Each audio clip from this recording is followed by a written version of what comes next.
How to fix Wi-Fi not working or not showing error in Windows? First step, check services. Search for run and type the following text services.msc. Click OK. Scroll down. Search for WLAN autoconfig services. Right click. Click properties. Make sure the startup type should be in automatic and the service status should be in running mode. Click apply and OK. One more time right click and restart it. Once the restart complete after, move on with next step. Search for CMD. Right click, click run as administrator and type the following text ipconfig space slash flush DNS. Click enter and the next command ipconfig space slash release.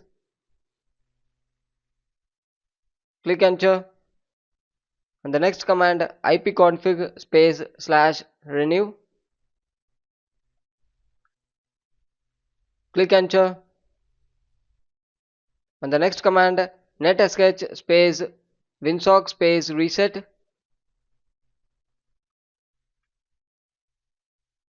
Click enter and the next command netsh space int space ip space reset. Click enter and the last and final exit it. Next step, update the Wi-Fi drivers. Search for device manager. Click it. Search for network adapters. Right click and update the Wi-Fi drivers. If you not know the Wi-Fi drivers means you need to go to the settings and check which drivers are using and come back and update the drivers. Next step, run the network troubleshooter. Click settings, click system settings. Scroll down, click troubleshoot settings. Click it. Click other troubleshoot. Click network and internet.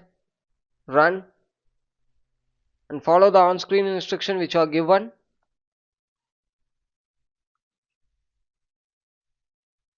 Next step, reset network settings. Click settings. Click network and internet settings. Scroll down. Click advanced network settings. Click network reset. Click reset now and reset it. Thank you.